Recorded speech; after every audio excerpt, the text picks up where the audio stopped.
नमस्कार दर्शकों, ऐसे न्यूज में आप सभी का एक बार फिर से स्वागत है।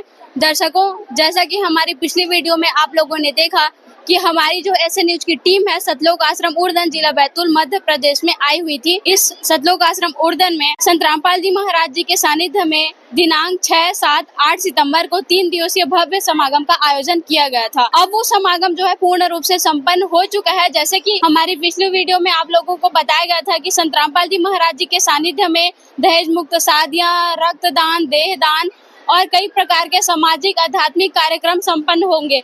तो वो जो कार्यक्रम है संपन्न हो चुके हैं और उन कार्यक्रमों में कितने जोड़ों का विवाह हुआ, कितने यूनिट रक्तदान हुए, इसके बारे में हमारी जो टीम है आप लोगों को पूर्ण जानकारी देगी। तो दर्शकों, अभी हमारे साथ में संत रामपाल जी महाराज जी के जो अनुयायी है वे हमसे जुड़ेंगे और उनसे हम जानने का पूर्ण रूप से प्रयास करेंगे। दर्शकों, आप अभी भी देख सकते हैं पंडाल के अंदर में अभी भी श्रद्धालुओं की जो संख्या है खचाखच भरी हुई है, जिससे आप अंदाजा लगा सकते हैं कि संत रामपाल जी महाराज जी के समागम में कितने उमड़ कर भीड़ जो है आई हुई थी।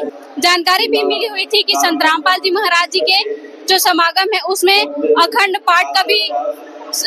पाठ भी संपन्न हुआ और साथ ही साथ में जो विशाल भंडारा है, दिव्य भंडारा, शुद्ध देसी घी का भंडारा संपन्न हुआ है। इसके बारे में भी हम जानेंगे कि कहां से ये जो लोग हैं संत रामपाल जी महाराज जी के जो शिष्य हैं इन भीड़ को कैसे मैनेज करते हैं। ना कोई शासन था, ना कोई प्रशासन था, फिर भी यहाँ पे इतनी अच्छी व्यवस्था हमने जिंदगी में पहले कभी नहीं देखी थी। जितनी तारीफ की जाए संत रामपाल जी महाराज जी के आश्रमों की, उनकी व्यवस्थाओं की, उतनी ही कम है। दर्शकों, अभी हमारे साथ में संत रामपाल जी महाराज जी के जो अनुयायी है समागम में सम्मिलित हुए थे वो हमसे जुड़ चुके हैं। आइए उनके विचार जानते हैं कि इन 3 दिनों तक क्या कुछ कार्यक्रम आयोजन हुआ था संत रामपाल जी महाराज जी के समागम में और उनकी व्यवस्थाएं कैसे किए गए थे। सर नमस्कार। नमस्कार। क्या नाम है सर आपका? बादल दास।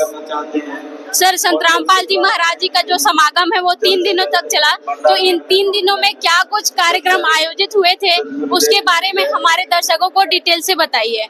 जी देखिए, यहाँ पर संत रामपाल जी महाराज जी का जो समागम हुआ है अभी 3 दिन का, इसमें संत गरीबदास जी महाराज जी के अमर ग्रंथ साहिब की अमर वाणियों का अखंड पाठ हुआ है जो कि 3 दिन तक लगातार चलता है।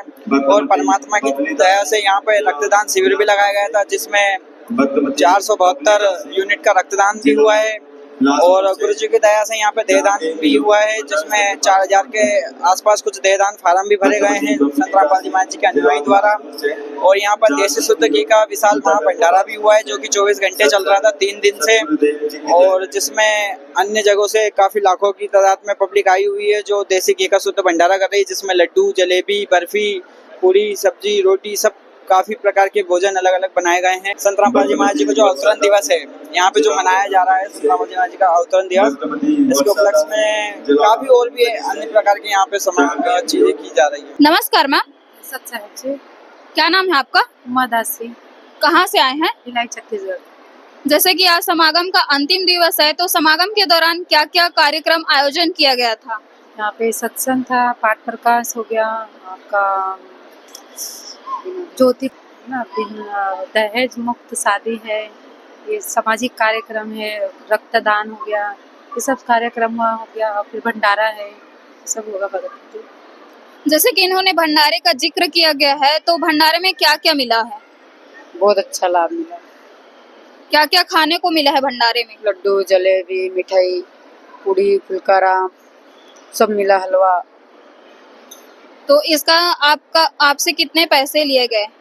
कुछ पैसे है से कुछ भी नहीं लिया। नमस्कार जी। सर साहेब, जैसे कि आप जो कार्ड पहने हैं ये किस चीज का कार्ड है? भंडारा परोसने का कार्ड है हमारे। तो भंडारे में आप क्या क्या वितरित करते थे लोगों को? भंडारे में हम 2 तरह की सब्जी, दाल, कढ़ी, आलू की सब्जी, पूड़ी, लड्डू राम, जलेबी राम, बर्फी राम, जल राम, चावल राम, इसकी सेवा करते हम, परोसते हैं। नमस्कार जी। सर साहब, जैसे कि यहाँ पर देखा जाता है कि शासन और प्रशासन के बिना भी जो है व्यवस्था को व्यवस्थित तरीके से आप लोग मेंटेन करते हैं, तो ये किस तरह से आप लोग अरेंज करते हैं व्यवस्था को? देखिए, ऐसा है कि हम लोग मतलब बड़े ही प्यार से, प्रेम भाव से और सेवा भाव से इस व्यवस्था को बनाए रखते हैं संत रामपाल जी महाराज की दया से। मतलब किसी भी प्रकार का हंगामा वगैरह नहीं होने देते और बहुत ही सुचारू रूप से इस व्यवस्था को की जाती है। नम्र स्वभाव से मतलब इसको किया जाता है और इस तरह से ही मतलब हम लोग को पुलिस वगैरह की आवश्यकता नहीं होती और मतलब उनके संत रामपाल जी महाराज जी के जो अनुयायी है उन्हीं के द्वारा ये सारा चीज अच्छे से मेंटेन किया जाता है। आने वाले श्रद्धालु जो हैं तो उनके लिए क्या क्या यहाँ पर व्यवस्थाएं रहती है? आने वाले श्रद्धालुओं के लिए बहुत सारी व्यवस्थाएं रहती है, जैसे उनके आने मतलब सोने बैठने खाने पीने की व्यवस्था और सत्संग वगैरह की व्यवस्था, ज्ञान चर्चा और सोशल मीडिया ये सब मतलब यहाँ पर प्रसारित किया जाता है। धन्यवाद।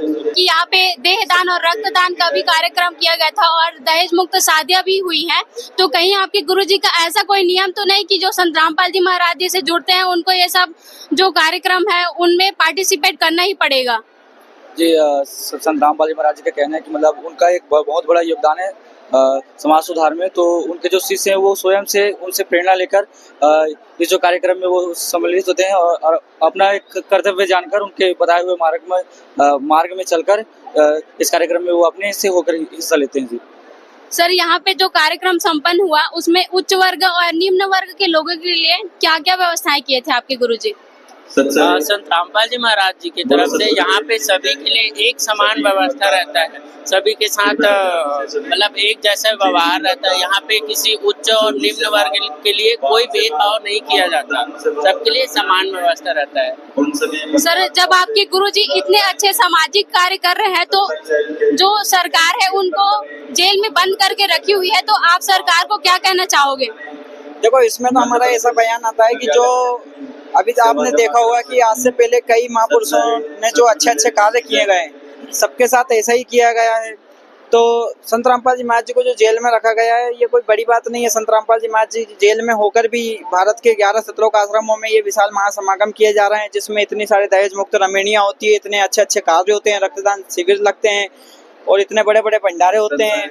तो जेल में रखना कोई मायने नहीं होता है। वो तो देखो ऐसा है कि पुराने समय में जैसे अपने कृष्ण भगवान जी जो हैं जो जेल में पैदा हुए थे और जो ईसा मसीह जी हैं उनको भी सूली पे चढ़ा दिया गया था, फिर भी उनको आज लोग पूछते हैं। तो ऐसा है कि पहले जब भी कोई महापुरुष आते हैं तो पहले उनको साथ मतलब ऐसा ही किया जाता है, बाद में फिर उनको पूजा जाता है। तो अभी के जो कंडीशन में जो देखा जा रहा है तो संत रामपाल जी महाराज अभी धीरे धीरे करके जो समाज में अच्छा कार्य कर रहे हैं। सरकार से आप क्या निवेदन करना चाहोगे संत रामपाल जी महाराज जी के लिए? सरकार से तो हमारा ये निवेदन है कि जो संत रामपाल जी महाराज जी पे जो झूठे केस लगाए गए हैं उन पर थोड़ी सी सीबीआई जांच करके निर्णय लें कि संत रामपाल जी महाराज जी पे जो केस लगे हैं वो सही भी हैं या गलत हैं। थोड़ा सा उनको देखना चाहिए, विचार नहीं करना चाहिए। धन्यवाद सर। धन्यवाद।